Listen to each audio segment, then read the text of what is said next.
मालकन Thailand जाती तो मुझे भी साथ ले जाती। रात होती तो कमरे में ही सुला लेती। मैं बिजली से भरा हुआ गर्म लड़का था, लेकिन शर्म के मारे मालकन से दूर ही रहता। लेकिन एक रात मालकन ने मुझे अच्छे से तैयार होने का कहा। उस वक्त तो समझ न पाया। रात हुई, मेरे होश उड़ गए। बिजली से भरा हुआ लड़का उस रात। जुलाई का मौसम था, मानसून की बरसात अपने जोरों पर थी। अब भी काले बादल आसमान पर छाए हुए थे। लगता था कि अभी बरस जाएंगे। और इन दिनों हम जैसी सड़कों पर फिरकर गाड़ियां साफ करने वालों की मौजें होती थी, या यूं समझें कि हमारा काम बढ़ जाता था, क्योंकि गाड़ियों के टायर और शीशे कीचड़ से भरे हुए होते थे। और जो सेठ लोग होते थे, उन्हें अपनी गाड़ियों में कीचड़ लगा हुआ जरा भी पसंद नहीं था। जितना दिल लगाकर गाड़ी चकाचौंध करते, इतने ही पैसे भी अच्छे मिल जाया करते। वैसे तो सारा साल हमें कोई पूछता भी नहीं था, लेकिन बरसात के दिनों में लोग आवाज़ें दे देकर बुलाते थे, अपनी गाड़ियां साफ करवाते थे और कभी कभी तो मुंह मांगी कीमत भी दे दिया करते थे। इसीलिए मुझे ये बरसात का मौसम बड़ा ही पसंद था। मेरी उम्र 22 साल थी और गवर्नमेंट स्कूल से मैंने मैट्रिक कर रखा था। वो भी इसलिए कि मुझे पढ़ने का शौक था, वरना अब्बा ने तो 7 साल की उम्र में ही एक छोटी सी बाल्टी और एक कपड़ा मेरे हाथ में थमा दिया और कहा कि चल बेटा, अब जा और पैसे कमा कर ला। लेकिन मैं पहले स्कूल जाता था, घर आता और फिर बाल्टी और कपड़ा पकड़ता और अपने काम पर निकल जाता। घर में दर्जनों बहन भाई थे। अब मुझे याद भी नहीं कि कितनी बहनें थीं और कितने भाई, लेकिन ये पता है कि मैं सबसे बड़ा था। मेरी तरह मेरे छोटे भाई भी कोई मोची की दुकान पर बैठ जाता तो कोई कंघी और रुमाल बेचकर पैसे लाता। गो के रात को अब्बा सब बच्चों को लाइन से बिठाते और पूछते कि किसने क्या क्या कमाया है। हम अपनी जेबों में जितने पैसे होते अब्बा के हाथ में रख देते, फिर जाके हमें रोटी खानी नसीब होती थी। मेरे अब्बा का मिजाज तो शुरू ही से ऐसा था। फिर मुझे समझ नहीं आती थी कि मुझे अब्बा जब ज़रूरियात पूरी कर नहीं सकता था, तो फिर बच्चे पे बच्चा क्यों पैदा करता चला जा रहा था, वो भी इतने कि अब्बा को तो खुद अपनी औलादों के नाम तक याद नहीं थे। किसी को छोनू, किसी को मोनू, किसी को काका कहकर बुलाता था। अब पूरा दिन बिस्तर को तोड़ता रहता और हम सब बहन भाई छोटी छोटी उम्रों में मेहनत मजदूरी पर लग गए थे। मैं नहीं सोचूं में गुम खड़ा था, तभी मुझे आवाज़ सुनाई दी। शायद वो मुझे बुला रही थी। एक बेगम साहबा ने मुझे आवाज़ दी। बेचारी की गाड़ी पानी में फंस गई थी। वो बार बार स्टार्ट कर रही थी, लेकिन गाड़ी स्टार्ट होने का नाम नहीं ले रही थी। शायद पानी इंजन में चला गया था।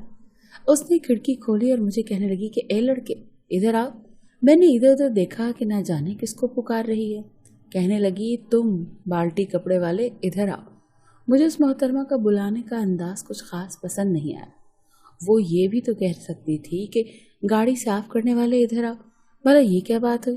खैर मैं चलता हुआ उसके पास आ गया। उसने काला चश्मा पहन रखा था, कपड़े भी बड़े फैशनेबल और कीमती पहने हुए थे, लेकिन चेहरे पर जहान भर की बेजारी छाई हुई थी। कहने लगी, जरा गाड़ी को धक्का लगाना। मैं उस मगरूर लड़की की शक्ल देख रहा था। जब उसने मुझे वैसे ही खड़ा देखा तो कहने लगी, बेफिक्र रहो, पैसे दूंगी, इस गाड़ी को धक्का लगा दो जरा। मैंने गाड़ी को धक्का लगाया और बाद में उससे कहा कि इंजन में पानी जा चुका है, ये गाड़ी यूँ स्टार्ट नहीं होगी। कहने लगी, अगर तुम ये गाड़ी सामने मैकेनिक की वर्कशॉप तक ले जाओ तो मैं तुम्हें 500 रुपये दूंगी। मैकेनिक की वर्कशॉप ज़्यादा दूर नहीं थी, लेकिन जाहिर है ये लड़की के बस में नहीं था। बरसात का मौसम था और गाड़ी के पूरे टायर पानी में डूब चुके थे। मैंने कहा, मैडम 700 से 1 रुपया कम नहीं लूँगा। उसने मुझे मायूस को नज़रों से देखा और कहने लगी, ले लेना, धक्का लगाओ अब। मैंने कहा, पहले आप गाड़ी से उतरो। वो गाड़ी से नीचे उतर गई। बारिश अभी भी तेज़ हो रही थी। मैंने गाड़ी को धक्का लगाया और वर्कशॉप तक ले गया। फिर वो लड़की वर्कशॉप वाले से बात करने लगी। उसने मुझे 1000 का नोट दिया। कहने लगी, पूरा रख लो। मैं बड़ा खुश हुआ, आज तो मेरी अच्छी आमदनी हो गई थी। मैंने कहा, ऐसी बेवकूफ़ अमीर लड़कियां अगर मुझे 2-4 और मिल जाएं तो एक माकूल रकम जमा हो जाएगी। अब मैं सारे पैसे अब्बा को नहीं देता था, कुछ अपने पास रखता था, क्योंकि मुझे अपने लिए एक आधा नशे का सिगरेट पीना होता था। हम गरीबों के पास दिमागी सुकून के लिए बस यही कुछ ही था। एक शॉपिंग मॉल के पीछे एक कच्ची आबादी में हम रहते थे और मॉल के सामने अमीर लोगों की गाड़ियाँ ख़राब होती थी या बारिश की वजह से गंदी हो जाती थी। पूरा दिन काम करके हम थक जाते तो रात को सब दोस्त मिलकर नशे की सिगरेट का एक एक सुट्टा लगाकर दुनिया का बादशाह बन जाते थे। 2-4 घंटे तो बड़े अच्छे गुजर जाते। मैंने तो खैर ये अभी अभी शुरू किया था, लेकिन बड़ा लुत्फ था इस नशे में। लगता था कि सारा जहान अब पर अपनी ही हुकूमत है, इसलिए 400-500 में अपनी जेब में रखता था। जैसे ही मैं नशे की सिगरेट का सुट्टा लगाता, मुझे लगता मेरे अंदर कोई बिजली सी भर गई हो। मुझे मेरे दोस्त वैसे भी गर्म लड़का कहकर छेड़ते थे। मेरे अंदर एक जुनून था, एक आग से भरी हुई महसूस होती थी। मैं रात को देर से घर आता था। घर पर टिन का गला हुआ दरवाज़ा लगा हुआ था जो किसी के भी एक धक्का मारने से आसानी से खुल जाता। अगले रोज़ जब मैं फिर से शॉपिंग मॉल के सामने खड़ा था, आज बारिशें नहीं हो रही थी, सड़कों पर कीचड़ बहुत मचा हुआ था।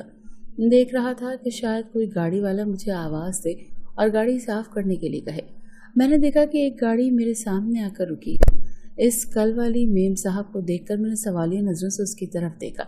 उसने उंगली से मुझे अपने पास बुलाने का इशारा किया। कहने लगी, गाड़ी में बैठो, मुझे तुमसे काम है। मुझे हैरत हुई, मैं भला उस गाड़ी में क्यों बैठता। मैंने कहा, आपको जो भी काम है मुझे बताएं। वो कहने लगी, गाड़ी की पिछली सीट पर बैठो, सारी बातें यहीं पर खड़े खड़े नहीं हो सकती। मैं चुपचाप गाड़ी में बैठ गया। मेरी आंखें फटी की फटी तब रह गई जब वो गाड़ी एक बंगले के सामने हॉर्न बजाने लगी। चौकीदार ने बड़ा सा गेट खोला, गाड़ी अंदर पोर्च में जाकर खड़ी हो गई। उसने मुझे गाड़ी से उतरने के लिए कहा और खुद बड़े से बंगले के अंदर चली गई। मैं सब कुछ चेक कर रहा था। गाड़ी से उतरा, मेरा हुलिया बिल्कुल पत्थर सा था, पूरे कपड़े कीचड़ के दागों से भरे हुए थे। लाउंज में गया तो वो सोफे पे बैठ चुकी थी। अपनी मुलाजमों से कहने लगी कि 2 कप चाय बनाओ। मैं अदब से हाथ बांधे उसके सामने खड़ा हो गया। उसने मुझे बैठने का इशारा किया। मैं ज़मीन पर बैठने लगा तो कहने लगी, नहीं यहाँ नहीं, सोफे पर बैठो। उसकी बात सुनकर मुझे शर्म आने लगी। मैं गंदा सा लड़का और वो मुझे सोफे पर बैठने का कह रही थी। शायद मैं हैरत से बेहोश ही हो जाता, क्योंकि जो काम उसने आगे कहा वो ऐसा ही कुछ था। मैं सोफे के किनारे पर बैठ गया। कुछ देर में मुलाजमा चाय भी लेकर आ गई। उसने 1 कप चाय मेरे सामने बढ़ाई और कहने लगी, इसे पियो। मैं उसकी मेहरबानी समझ नहीं पा रहा था। फिर कहने लगी कि मैं चाहती हूँ कि तुम्हें अपने घर में मुलाजमत दे दूँ। जितने तुम महीने के कमाते हो उससे 2-3 गुना ज़्यादा मैं तुम्हें तनख्वाह दूंगी। ये सुनकर तो मैं हैरत में गुम हो गया। मैंने कहा, क्यों नहीं करूँगा बेगम साहबा, ज़रूर करूँगा, मुझे और क्या चाहिए था। ये तो बरसात का मौसम था तो मैं महीने का खींच खांच के 10-12 हज़ार इकट्ठा कर लेता था, लेकिन आम दिनों में तो बमुश्किल ही पैसे पूरे हो पाते थे। कहने लगी, मैं 2-3 दिन देखूंगी, अगर मुझे तुम समझ आ गए तो तुम्हारी नौकरी पक्की। मैं शुरू में तुम्हें महाना 40 हज़ार दूंगी और तुम्हारे घर पर राशन वगैरह अलग से डलवा दूंगी, लेकिन मेरी ये शर्त है कि तुम्हें दिन रात मेरे घर पर रहना पड़ेगा। उसका शीश महल देखकर किसका दिल चाहता था कि इस घर से बाहर निकले। ये घर तो जैसे ख्वाबों का महल था। भला कौन पागल इस महल को छोड़कर झोंपड़ी में रहने के लिए जाता। मैंने फौरन से हामी भर ली। 2-3 दिन वो काम भी मुझे कहती, मैं भाग भाग कर करता और बड़े अच्छे तरीके से काम को करने की कोशिश करता। 3-4 दिन में ही मैंने मालकन के एतबार को जीत लिया। उस रोज़ उन्होंने मुझे अपने पास बुला लिया। मैं खुश था और उसके कमरे के बाहर पहुंचा। कमरे के दरवाजे पर हल्की सी दस्तक दी तो मेम साहब कहने लगी, अंदर आ जाओ। मैं भी झिझकते हुए कमरे का दरवाज़ा खोलकर अंदर दाखिल हुआ तो फौरन शर्म से नजरें झुका ली। मैडम अभी अभी नहाकर निकली थी और अपने बालों में कंघी कर रही थी। वो मुझे देखकर मुस्कुराई और कहने लगी, वहाँ क्यों खड़े हो, इधर मेरे पास आओ। चलकर उनके पास चले गए तो वो कहने लगी, तुम एक अच्छे लड़के और मेरी उम्मीदों पर पूरा उतरो, इसलिए मैं चाहती हूँ कि तुम मेरी हर बात मानो, यहाँ तक कि मैं तुमसे अपने राज भी बांटूं तो तुम मेरे साए की तरह मेरे साथ रहो। मालकन बड़े ही पुरस्कार तरीके से मुझसे बात कर रही थी। उनके हर लफ्ज में तजस्सुस छुपा हुआ था। हैरानगी से उनका चेहरा देखने लगा और बोला कि जी मेम साहब, आप जैसे कहेंगी मैं वैसा ही करूँगा। उसी पल मैम ने अपने पर्स से 1000 वाले नोट निकाले और मेरे हाथ पर रख दिए। कहने लगी कि आज तुम घर जाओ और अपने बहन भाई और माँ बाप के लिए कुछ तोहफे लेते जाना। मैंने मैडम की बात सुनी तो मुस्कुराया। वो कहने लगी कि अब तुम आज का दिन अपने घर वालों के साथ गुजारो, मैं 3 रोज़ के लिए थाईलैंड जा रही हूँ। मालकन की बात सुनी तो मैं उनको देखने लगा और बोला कि आप इतनी दूर किसके साथ जाएंगी। मालकन मेरे अल्फाज सुनकर हंसने लगी। कहने लगी, मैं थाईलैंड जा रही हूँ, कोई पाकिस्तान इंडिया के बॉर्डर पर थोड़ी जा रही हूँ जो पूरी फौज लेकर जाऊंगी। मालकन की बात सुनकर मेरा मुंह खुले का खुला रह गया। हमारे यहाँ तो कोई औरत बगैर मर्द के घर से भी नहीं निकलती थी, जबकि मालकन अकेली दूसरे मुल्क थाईलैंड जाने की बातें कर रही थी। मालकन ने मेरा खुला हुआ मुंह देखा तो कहने लगी, मेरा वहीं पर बिजनेस है, आखिर ये शान शौकत मैंने वहीं पर अपना बिजनेस शुरू करके ही तो कमाई है और मुझे 3 दिन के लिए वहाँ जाना है। तुम्हारा बस यही काम है कि मेरे बाद मेरे घर को संभालोगे और मुलाजमों की निगरानी करोगे।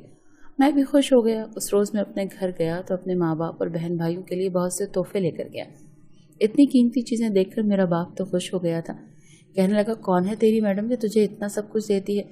मैं भी मुस्कुराया और बोला कि बस ये समझ लो कि तुम्हारे बेटे की लॉटरी निकल आई है। बाप तो मेरा था ही लालची। फ़ौरन कहने लगा, मुझे आकर अपनी जेब चेक करवा। मगर मैं फ़ौरन उससे दूर हटा और बोला कि खबरदार, जब मुझसे ज़बरदस्ती करने की कोशिश की। मैं एक बहुत बड़े बंगले में बहुत बड़ी मैडम का पर्सनल सेक्रेटरी बन चुका हूँ। तुम मेरा मकाम तो जानते ही नहीं। مجھ سے دور رہو ورنہ اچھا بالکل بھی نہیں ہوگا۔ میری بات سن کر میرا ابا خاموش ہو گیا۔ میں تو اب اکثر نشہ بھی قیمتی والا کرنے لگا تھا۔ میڈم پاکستان میں کم اور تھائی لینڈ زیادہ رہتی تھیں۔ کئی ماہ تک میں ان کے ساتھ رہا۔ وہ جب بھی تھائی لینڈ جاتی تو ان کے ساتھ ان کی سہیلیاں بھی ہوا کرتی تھیں۔ میرا بھی دل چاہا کہ میں ان کے ساتھ دوسرا ملک گھومنے کے لیے جاؤں۔ میں نے ایک روز مالکن سے کہا کہ مالکن، میرا بڑا جی چاہتا ہے کہ میں آپ کے ساتھ تھائی لینڈ جاؤں، گھوموں پھروں۔ مالکن نے میری بات سنی تو منع کرنے لگی، کہنے لگی وہ تھائی لینڈ ہے، کوئی عام ملک نہیں، تم جیسے بھولے والے لوگ تھائی لینڈ جا ہی نہیں سکتے ہیں۔ میں کہنے لگا کہ میں کیوں نہیں جا سکتا، میں بھی تھائی لینڈ جاؤں گا، اگر آپ چاہیں تو کیا نہیں ہو سکتا۔ مالکن مسکرائی اور بولی کہ چلو اگلی دفعہ تمہیں بھی اپنے ساتھ لے کر جاؤں گی۔ میں تو خوش ہو چکا تھا۔ اگلے ہفتے مالکن نے میرے جانے کا بھی انتظام کیا اور میں ان کے ساتھ تھائی لینڈ پہنچ گیا۔ ان کے ساتھ 3 لڑکیاں بھی موجود تھیں جو انہیں میم کہہ کر بلا رہی تھیں۔ وہاں جا کر مالکن نے جو کچھ کیا میرے تو وہم و گمان میں بھی نہیں تھا۔ اس رات میڈم نے اپنے ساتھ لائی لڑکیوں کو ایک انگریز کے حوالے کر دیا۔ وہ لڑکیاں اس وقت بے ہوش تھیں۔ نہ جانے میڈم نے ایسا کیا پلایا تھا، وہ لڑکا انہیں کسی کچرے کی مانند پلاسٹک کے بڑے بڑے تھیلوں میں ڈلوا کر لے جا رہا تھا۔ میں نے یہ منظر دیکھا تو فوراً کمرے سے باہر آیا اور مالکن سے بولا کہ یہ لڑکیاں کہاں جا رہی ہیں؟ یہ تو آپ کی سہیلیاں تھیں۔ مالکن نے مجھے خاموش رہنے کا اشارہ کیا اور وہ شخص ان 3 لڑکیوں کو لے کر وہاں سے چلا گیا۔ مالکن چلتی ہوئی میرے قریب آئی اور بولی کہ تم میرے خاص ملازم ہو، اس لیے اس رات سے پردہ صرف تمہارے سامنے اٹھانے جا رہی ہوں۔ میں حیران تھا، میرا وجود کانپنے لگا۔ میں نے مالکن سے پوچھا کہ آخر وہ ان لڑکیوں کو کہاں لے کر گیا ہے؟ تو میڈم نے جو راز کھولا وہ سن کر میرا وجود لرز کر رہ گیا۔ میڈم کہنے لگی یہی تو میرا کام ہے جو میں یہاں کرتی ہوں۔ میں پڑھی لکھی، خوبصورت اور کم عمر معلوم ہوتی ہوں، اسی لیے اکثر کالج یونیورسٹیوں میں جاتی ہوں، وہاں پر معصوم لڑکیوں کے ساتھ دوستی کرتی ہوں، اپنے جھانسے میں پھنسا کر پھر ایک ہفتے کا تھائی لینڈ ٹرپ کا کہلوا کر اپنے ساتھ یہاں لے آتی ہوں اور پھر یہاں آ کر ایک NGO کو بھیج دیتی ہوں جس سے مجھے لاکھوں روپے ملتے ہیں۔ یہ شان و شوکت، یہ دھن دولت ایسے ہی تو مجھے ملی ہے۔ میڈم کی بات سنی تو میرے دل میں ان کے لیے نفرت سی آنے لگی۔ کتنی دیر تو میں بول ہی نہ سکا۔ میں کہنے لگا آپ ایسا کیسے کر سکتی ہیں؟ ایک عورت دوسری عورت کی عزت کا سودا بھلا کیسے کر سکتی ہے؟ وہ کہنے لگی یہ سب کتابی باتیں ہیں، دنیا میں جس کے پاس پیسہ ہے وہی عزت دار ہے۔ میں بھی بے حد غریب تھی، شاید تمہاری ہی طرح، مگر میں نے اپنے نصیب پر سر نہیں جھکایا بلکہ اپنی قسمت خود بنائی۔ میں ایک سوشل ورکر تھی، میں نے MA سوشل ورک کیا ہوا تھا، مگر جہاں نوکری کے لیے جاتی مجھے ٹکا سا جواب دے کر فارغ کر دیا جاتا۔ جوتیاں چٹکھاتے چٹکھاتے تنگ آ چکی تھی۔ پھر ایک دن میری واقفیت ایک NGO والوں سے ہو گئی۔ یہاں سے ہی میرے دن پھرنے شروع ہو گئے۔ مجھے باقاعدہ طور پر NGO میں نوکری دے دی گئی۔ میں بے حد غریب تھی۔ یہاں مجھے یہ آفر کی گئی کہ میں خوبصورت لڑکیاں لا کر انہیں دوں گی تو اس کے بدلے ہر وہ چیز جو مجھے چاہیے وہ NGO مجھے مہیا کرے گی۔ حالات سے مجبور تھی اور شاید ایسے ہی لوگوں کی تلاش میں تھی، اسی لیے میں نے حامی بھر لی۔ کہو تو میں تمہارے لیے بھی کسی حسین لڑکے کا انتظام کر سکتی ہوں۔ مالکن کی بات سنی تو میرا وجود کام کر رہ گیا۔ میں وہیں سے اپنے کمرے میں چلا آیا۔ ساری رات یوں ہی بیٹھا رہا۔ اتنے دنوں سے میں یہ پیسے کھا رہا تھا، حرام کی کمائی، معصوم لڑکیوں کو دھوکہ دینے کی کمائی پر میں عیش و عشرت کی زندگی بسر کر رہا تھا۔ میں اپنا چہرہ نوچنے لگا، بھلا ایسا کیسے ممکن ہو سکتا تھا؟ اگلے ہی روز میں نے میڈم کی منت کی تو مجھے لے کر پاکستان آ گئی اور مجھے اسی پل 20,000 روپے دے کر بولی جاؤ عیش کرو، مگر میں بے ضمیر ہرگز نہیں تھا۔ میڈم کی ہر چال سے واقف ہو چکا تھا۔ اگلے 1 ماہ تک میں نے ان کا ہر حربہ جانا اور پھر ایک روز جب وہ لڑکیوں کو لے کر ایئرپورٹ پہنچی تو میں نے پولیس کے ہاتھوں نے گرفتار کروا دیا۔ وہ رنگے ہاتھوں ثبوتوں کے ساتھ پکڑی جا چکی تھی۔ وہ بوکھلا کر پولیس والوں کے آگے ہاتھ جوڑنے لگی، مگر میں سارے راز بتا چکا تھا جو کہ جانچ پڑتال کرنے کے بعد سچ بھی ثابت ہوئے تھے۔ مجھے یہ شان و شوکت، دولت اور عیاشیاں تو عزیز تھیں، مگر میں بے ضمیر نہیں تھا۔ عزت کیا ہوتی ہے بخوبی جانتا تھا، اور غیرت مند مرد کبھی بھی عزت پر کمائی کی گئی دولت سے عیاشی نہیں کیا کرتے۔ کئی روز لگے تھے مجھے واپس زندگی کی جانب لوٹنے میں، اور پھر 1 ہفتے بعد ایک بار پھر کپڑا اور بالٹی لیے مال کے آگے کھڑا ہو چکا تھا۔ کئی گاڑیاں آ جا رہی تھیں۔ شدید مٹی کا طوفان ہونے کی وجہ سے گاڑیاں گندی تھیں۔ مجھے دائیں جانب سے آواز دیتا تو کوئی بائیں جانب سے، اور میں بھاگ بھاگ کر سب کی گاڑیاں صاف کرتا۔ بدلے میں وہ 100 روپے دیتے تو میں سینے سے لگا کر جیب میں ڈالتا۔ آخر کو یہ ان 1000 روپوں سے تو اچھے تھے، کم از کم کسی کی عزت کے بدلے میں تو نہیں ملے تھے۔ میں نے گہری سانس لے کر آسمان کی جانب دیکھا اور اپنے رب کا شکر ادا کیا جس نے مجھے بہت بڑے گناہ سے بچا لیا۔